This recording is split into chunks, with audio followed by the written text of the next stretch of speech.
Možné odhadnúť, či riskujem menej alebo viac? Riziko sa odhadnúť dá, ale v praxi to nepovažujeme len za nejaké číslo. Ono vždy ide o pomer medzi tým, čo môžem získať a tým, čo môžem stratiť. V podstate táto miera by sa dalo povedať, že závisí od dvoch vecí. Prvou je, ako odhadujem pravdepodobnosť, že sa mi niečo môže stať. Tu si skúsme predstaviť, že niekto sa bojí lietania, niekto sa nebojí lietania.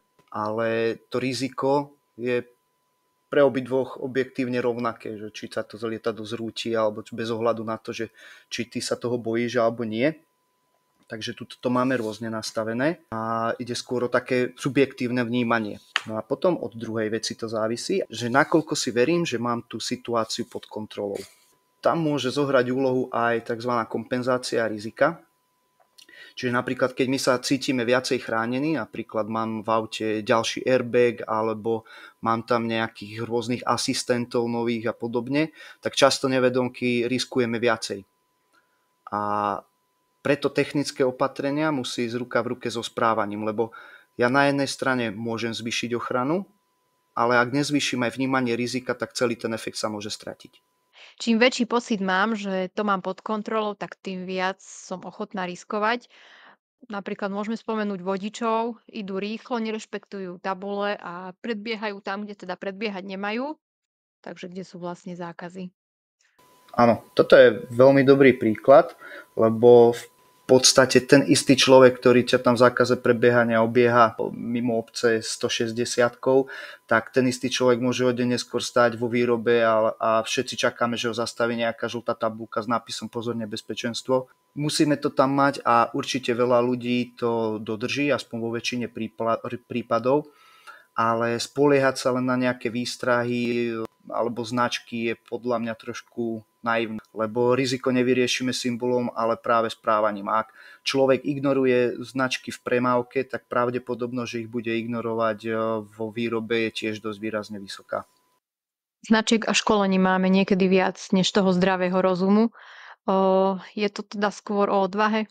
Nejde ani tak o odvahu. Tá tolerancia rizika je skôr o rozhodovaní.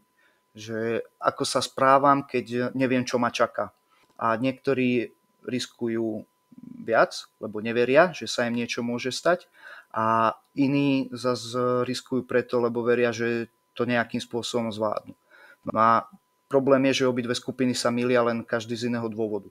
Tu by sme tiež mohli spomenúť také skreslenia, ktoré tu nastávajú, napríklad normalizácia odchýlok.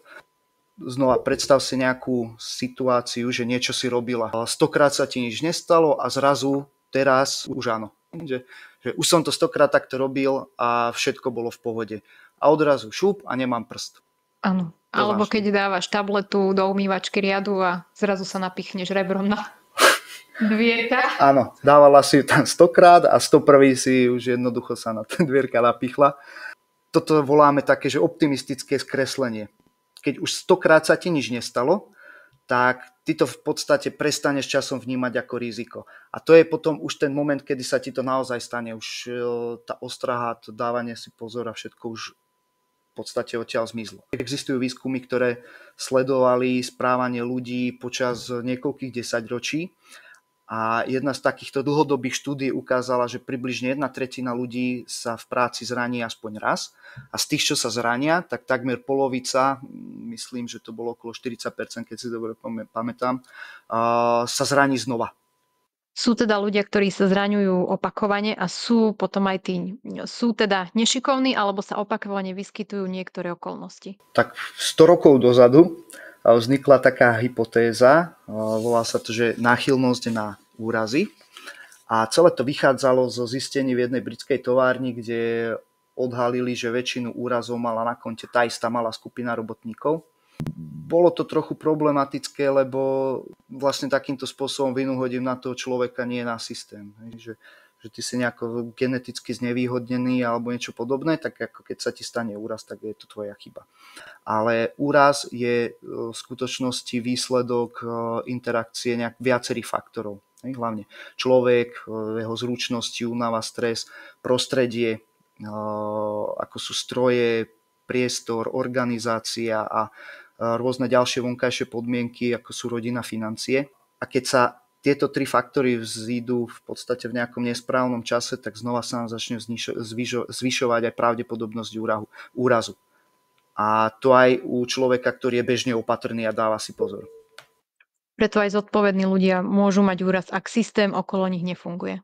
Áno, ale platí to aj naopak. Že môže mať fakt dobrý systém a aj ten môže zlyhať, ak človek v ňom riskuje viac, ako si môže dovoliť. A už sa na to pozeráme nejak inak, alebo prevláda tento prístup? V podstate dnes už vieme, že úraz nie je len o jednom človeku, ale je to celkovo aj o tom systéme. Ale zároveň platí, že človek je stále taká najpohyblivejšia časť toho systému. Predsa je to nejaký faktor, ktorého správanie sa veľmi ťažko dá predpokladať. Ale vieme napríklad z nejakých novších výskumov, že k opakovaným úrazom často prispieva únava, stres, nejaké choroby z mladosti, rôzne rodinné problémy alebo dokonca aj kultúrne presvedčenia. Napríklad, že ja som poriadny chlap, tak budem veľa riskovať. No a aj keď máme dokonalé pravidlá, ale niekto to má v hlave nastavené trošku inak, celú túto hranicu, tak systém ho už jednoducho musí dokázať zachrániť. Takže riziko v práci nemusí začínať v práci, ale v hlave. Áno, keďže ho chápeme nielen ako číslo, ale ako správanie a musíme sa naučiť s ním aj pracovať. Nestačí nám ho, že ho dokážeme len nejakým spôsobom zmerať. Tam už môžu byť ďalšie zaujímavé otázky, napríklad prečo sa niektorí ľudia nepoučia ani po úraze. Tak toto by zaujímalo aj mňa. Je tam taká zaujímavá vec, že človek, keď sa zraní, tak tie reakcie môžu byť dve a úplne opačné. Napríklad jedni začnú si dávať väčší pozor, uvedomia si, že kde tie hranice naozaj sú a druhí paradoxne začnú riskovať ešte viac. Predstav si, že ideme po ceste, prebieha nás tam nejaké auto, oproti ide kamión, nikomu sa nič nestane. Stihne nás prebehnúť a teraz aké môžu byť reakcie? Jeden bude reagovať tak, že si to uvedomí, že dobre, tak toto bolo tesné, musím si dávať väčší pozor, aby som sa do takejto situácie, do takéhoto ohrozenia znovu nedostal. A druhý si naopak povie čo? No super, pozri, ako som to zvládol, čo sa bojíš, čo mi tu škrieka za volantom. Nič sa nestalo, veď žijeme. Hej, presne tak. Takže takéto isté reakcie nastávajú aj pri rôznych nebezpečných udalostiach a ohrozeniach v práci. A v podstate tu nám stačí odhaliť nejaké dve extrémne reakcie, aj po úraze alebo po takejto situácii. A jedna je teda tá cesta zodpovednosti, ako sme si povedali, ten človek sa už cíti nejako zraniteľnejší, poučí sa z tej chyby a dá si na budúce pozor. Alebo tam môže byť nejaká taká tá cesta vzdoru, že obviňujem iných, reagujem podráždene a ešte viacej riskujem. Tam sa mi už horšie poučí, keď niekoho obviním, že ty za to môžeš, ako keby som si tú chybu nejakým spôsobom priznal. Takže aj toto je cesta, ktorou sa dosť ľudí vydá. A práve to, ktorou cestou sa vydá, často závisí aj od osobnosti a prostredia. Ale ak máme v systéme zavedenú nejakú kultúru obviňovania, tak ľudia sa nepoučia, ale skôr sa len bránia. Dávajú najavo, že vždy za to môže niekto iný, nie ja. A je teda hľadanie vinníka tým správnym riešením? Ak by sme po úraze rozbehli nejaký hod na čarodejnice alebo niečo podobné, tak tam už nemôžeme predpokladať, že ľudia nám budú hlásiť nejaké drobné incidenty alebo akékoľvek úrazy, pretože vedia, že skončia ako vinníci, nie ako zdroj nejakého poučenia, aby sa to v budúcnosti už nejakým spôsobom nezopakovalo. A ako som už spomenul, tak aj v BOZP, nielen v bežnom živote, často vidíme takéto externé prisudzovanie viny. A to je vlastne mechanizmus, že ak sa stane niečo zlé, mozog hľadá vinníka hlavne mimo seba, lebo vtedy sa cíti bezpečnejšie. Takže tá zodpovednosť bola niekde inde. Kľudne si predstav, niekde sa zrazia dve autá, tak kto vyskočí a povie, že sorry, to bola moja chyba. Väčšinou za to nenesie vinu nikto a obaja sú presvedčení, že ten druhý spravil chybu. No a potom buď príde polícia, alebo sa to musí nejako inak objektívne rozlúštiť, že kto bol skutočne na vine. Tak. A toto sa nám deje presne aj v práci, že človek poruší predpis, lebo ponáhla sa domov alebo niekto mu to prikázal a keď to vie, obhajuje sa tým, že inak by to nešlo. A to je presne taký istý vzorec správania, len v podstate inom prostredí. Čiže vlastne hľadáme iba tie výhovorky, aby sme si nemuseli priznať, že sme riskovali. Áno, ale nemusí to byť ani hneď že z nejakého zlého úmyslu, ako v podstate človek tým chráni len nejaké svoje ego a pocit kompetencie a aj v práci, aj v živote chce pôsobiť ako niekto, kto má všetko pod kontrolou alebo kto má veci pod kontrolou. A čo vedúci alebo manažéri, tí by predsa mali ísť nejakým vzorom, ale často aj oni riskujú alebo prehliadajú problémy. Uh, tak manažéri sú tiež nejakí ľudia, áno, aj oni majú nejaké svoje hranice rizika, je na nich nejaký tlak vyvíjaný, povedzme, aj v práci, cítia únavu, aj rôzne motivácie, aj všetko okolo toho. A ich zodpovednosť je veľmi dôležitá, ale ono nestačí mi len pripomínať. Opäť premostím trochu k tej doprave. Predstavme si vodiča, ktorý vypne bezpečnostné systémy v aute, lebo ho to obťažuje, alebo ignoruje rôzne výstražné kontrolky, že na tom aute je už nalepený a nemusí si vôbec uvedomiť, že vytvára aj na toho vodiča pred sebou nejaký tlak. Ten môže zareagovať nesprávne a tým pádom už môže dojsť k nejakej kolízii, k niečomu, čomu chceme predchádzať. No a keď ten človek má na starosti nejaký tím, tak veľmi ľahko môže prenášať tento prístup aj na ľudí pod sebou. Jednak ich tlačí do výkonu, ignoruje varovania, obchádza pravidlá a nejakým spôsobom ten manažer takýmto správaním zvyšuje toleranciu rizika aj u svojich podriadených. Takže v skupine to funguje tak, že ak šéf ignoruje pravidla, ostatní si ho začnú normalizovať a takýto kolektív má už potom ešte ďalšiu svoju nejakú hranicu rizika. Už to nie sú len jednotlivci a nie je to len ten systém, ktorý tam máme.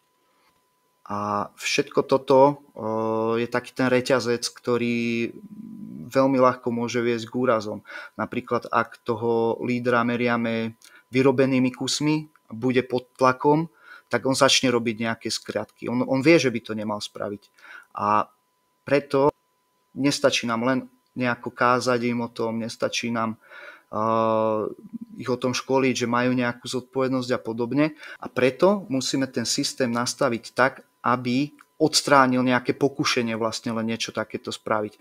Takže síce spravil si dosť kusov, všetko je super, akurát, že vieme, že nebola dodržaná bezpečnosť, takže nebude za to ani žiadny bonus. Sledujeme pritom nejaké obchádzanie závor a podobné nejaké porušenia predpisov, ku ktorým tam došlo. Aby z toho zrazu nebolo to, že vyhráva ten, ktorý robí rýchlejšie, ale riskuje pritom zdravie tých ľudí pod sebou, ale musí v podstate vyhrávať ten, ktorý to robí zároveň aj bezpečne.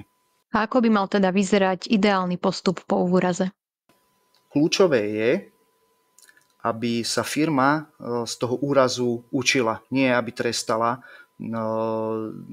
toho, komu sa ten úraz stal. Takže mala by prebehnúť taká analýza, ale bez obviňovania. Tak v podstate môžeme to použiť, že je to šetrenie pracovného úrazu, ale my potrebujeme reálne niečo zistiť. To znamená, že s týmto človekom sa po incidente musíme porozprávať. Aj za účasti nejakého externého bezpečnostného technika a zistiť, že čo ho k tomu viedlo. Čo viedlo k tomu úrazu. Čo ho tam napríklad prekvapilo. Alebo kde ten systém umožňuje, aby sa to povedzme zopakovalo. A cieľ nie je teda nájsť vinníka alebo že on je na vine, ale pochopiť, že kde tam v tom procese vznikla chyba alebo čo sa nám tam pokazilo. Takže v podstate hovoríš, že čím menej obviňujem, tak tým viac sa naučím a že to platí pre všetkých, pre pracovníkov aj pre vedenie. Presne tak. Tá bezpečnosť nie je o tom, aby zisťovala, že kto spravil chybu, ale o tom, či ju dokážeme pochopiť a zabrániť tomu, aby sa nám to zopakovalo. A dôležité je, že ak sa dokážeme z toho úrazu poučiť, tak je to signál, že systém nám funguje.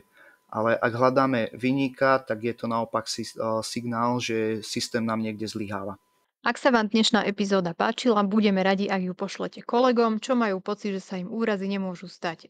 Počúvali ste Bezpečák 2.0, podcast o rizikách, ktoré ti môžu pokaziť deň, ale aj o tom, ako ich premeniť na príležitosť naučiť sa niečo nové. Dávajte na seba pozor. A na ostatných ešte kúsok viac. Majte sa. Majte sa.